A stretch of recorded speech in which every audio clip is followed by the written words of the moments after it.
bem-vindos ao canal Grau de Liberdade. Eu sou o Fábio Bessa e esse é o primeiro de uma série de vídeos que nós vamos produzir nesse canal sobre o controle da postura, como que o nosso sistema nervoso ele ajusta nossa postura e nosso equilíbrio. Mas antes de começar, eu queria que vocês olhassem esse vídeo desse sul-coreano que é conhecido como Rocky, para vocês verem a incrível capacidade que esse cara tem de equilibrar qualquer objeto. E é qualquer objeto mesmo. Ele tem a capacidade de alinhar o centro de massa de objetos irregulares, né? Então com a distribuição de massa irregular, com a sua base de apoio, com o seu centro de pressão. E esse é o primeiro conceito importante desse vídeo, que é a condição básica para um corpo ter equilíbrio, que é o alinhamento dessas duas forças, né? Da projeção vertical do nosso centro de massa, que é onde a gravidade está agindo, né? Então está realizando essa aceleração em direção à Terra, com a força de reação do solo, que nada mais é do que a projeção vertical do centro de pressão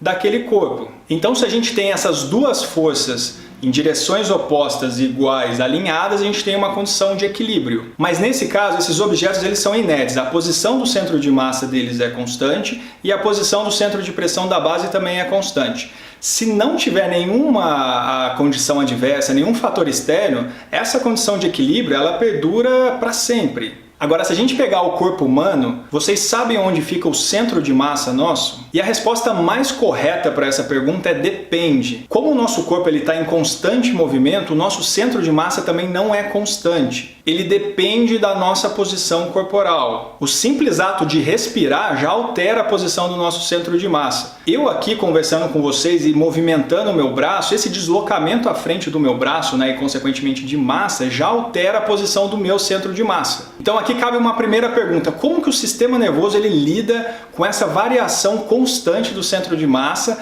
para que a gente consiga manter a nossa estabilidade postural durante atividades esportivas, durante as nossas atividades de vida diária, sem que a gente caia, sem que a gente perca o equilíbrio? E o primeiro ponto aqui é que o sistema nervoso ele precisa saber o que está acontecendo com o corpo, para daí julgar a necessidade de ajustes posturais para manter uma estabilidade postural. Quando algum movimento ele sai do planejado, né, e você precisa recuperar aquela condição de equilíbrio entre a projeção do centro de massa e do centro de pressão.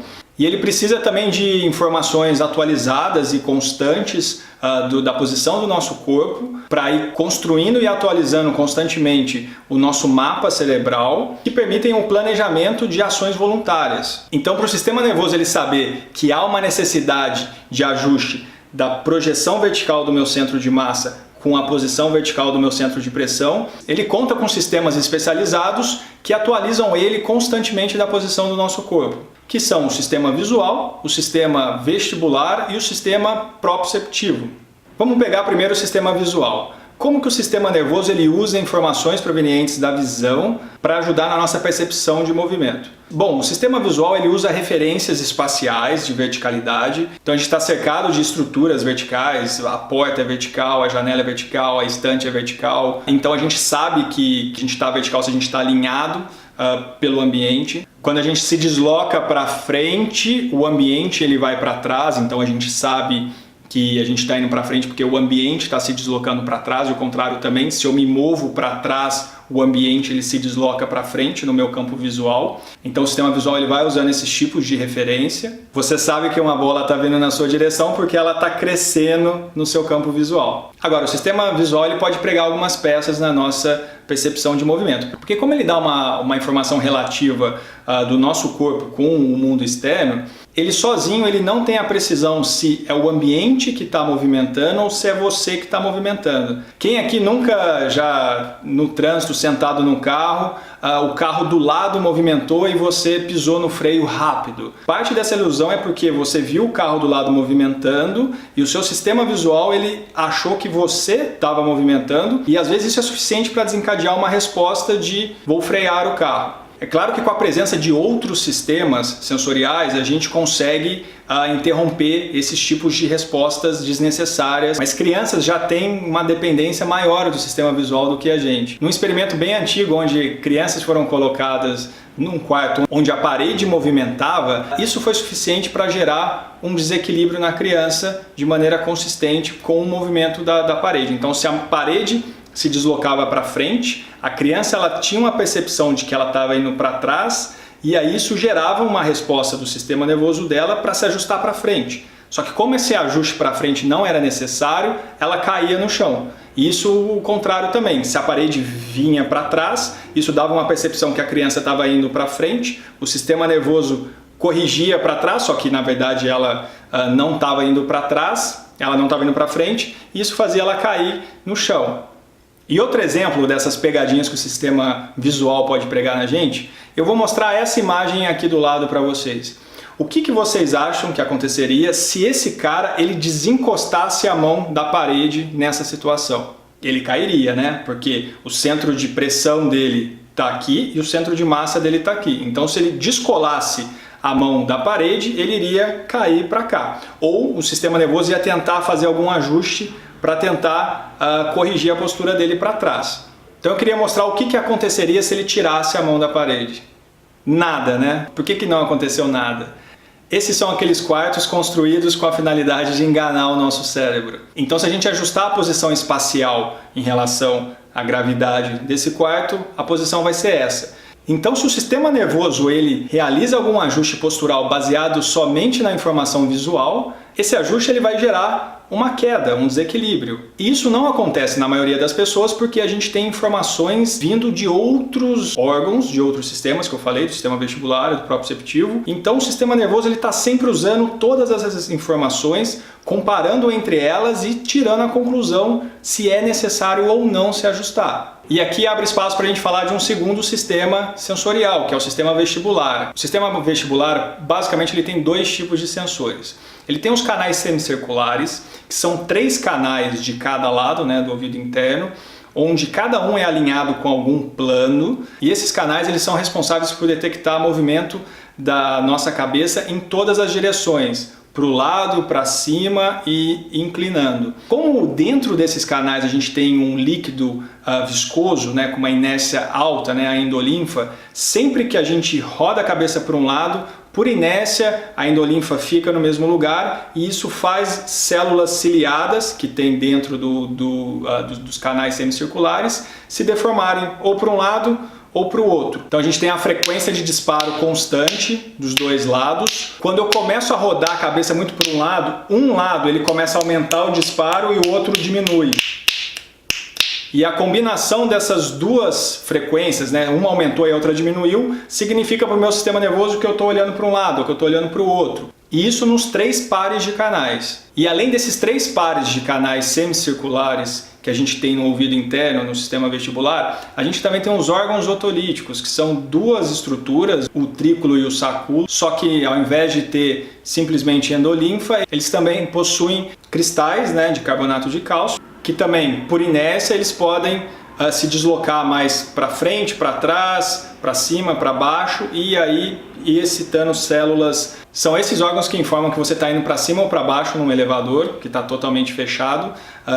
Claro que você tem outras informações plantares, né, de aumento ou diminuição de pressão quando você está subindo ou descendo no elevador, mas grande parte da informação para dizer se você está indo para cima ou para baixo é do sistema vestibular. Assim como numa montanha-russa. Aqui quem já andou de montanha-russa sabe que você pode fechar os olhos que você vai continuar com a sensação que você está indo muito rápido para frente. E grande parte dessa sensação, ela vem do sistema vestibular. Claro que tem informações também do vento contrário que você vai sentir durante a aceleração e da pressão que você vai exercer na parte de trás do banco, mas grande parte dessa informação ela vem do seu sistema vestibular. Ele que te avisa que você está deslocando para frente, que você está subindo, que você está descendo, que você está rodando. Então uma dica, numa montanha-russa não adianta fechar o olho. A sensação de aceleração vai ser a mesma. E a única diferença é que você não vai poder se antecipar e acompanhar o movimento do carrinho. A chance de você ficar se batendo para um lado para o outro é gigantesca com o olho fechado. E não vai te deixar mais tranquilo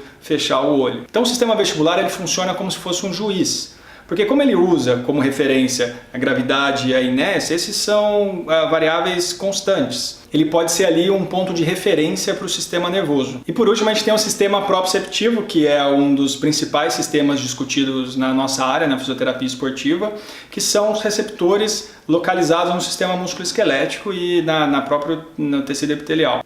E os principais receptores são o fuso neuromuscular, que é um receptor que está dentro do nosso músculo, né? Se você olhar o músculo, as fibras intrafusais são o que a gente conhece como fuso muscular.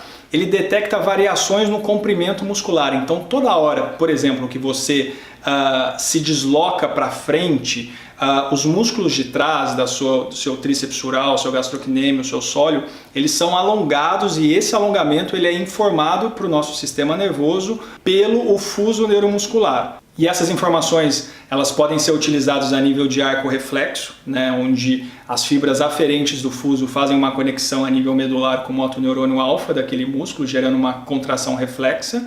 E essas informações elas também ascendem pelo sistema nervoso para o tronco encefálico, para o cerebelo, para o córtex somatosensorial e pode ser utilizado em respostas mais longas, em planejamento, em ajustes antecipatórios, na formação do mapa somatosensorial nosso. E além do fuso neuromuscular, a gente tem o órgão tendinoso de Golgi, que se localiza na transição do músculo para o tendão. Ele detecta o nível de tensão que aquele músculo está sofrendo. Então, conforme o músculo ele vai contraindo, ele vai esmagando ali os receptores do órgão tendinoso de Golgi, que faz com que ele dispare. Se essa contração ela exceder a capacidade do músculo em suportar a tensão, você também tem um arco reflexo inibitório. Essa informação do órgão tendinoso de Golgi, ela inibe o próprio músculo que está sofrendo uma tensão excessiva.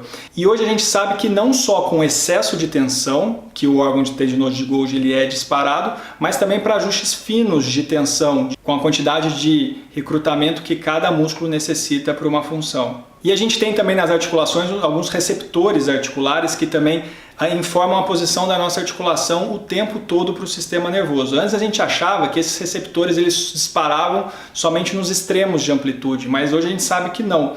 Conforme eu estou me movimentando aqui, eles estão constantemente atualizando a posição de cada articulação para o meu sistema nervoso central. E também tem conexões tanto a níveis medulares quanto mais superiores. E a gente tem receptores cutâneos também importantes no controle da postura e do equilíbrio, principalmente quando a gente fala de receptores que ficam na planta do nosso pé. Então, se eu me desloco mais para frente, eu aumento a pressão na frente do meu pé e isso é informado também pelos receptores que a gente tem naquela região, né, na região plantar. E as informações desses receptores cutâneos também evocam respostas a níveis medulares e essas informações elas também ascendem a níveis mais superiores, como acontece nos outros receptores. Agora, como que o sistema nervoso ele usa todas essas informações do sistema proprioceptivo, do sistema vestibular, do sistema visual para poder realizar ajustes tanto compensatórios, né, estratégias de equilíbrio para você não perder a sua estabilidade postural, ou como que ele usa isso para antecipar possíveis desequilíbrios em funções que a gente já conhece e já realizou, por exemplo, em alguns esportes ou nas próprias atividades mais simples de vida diárias, vão ser temas para os próximos vídeos. Então, se você gostou desse vídeo, não deixe de se inscrever no nosso canal no YouTube e seguir a nossa página no Facebook.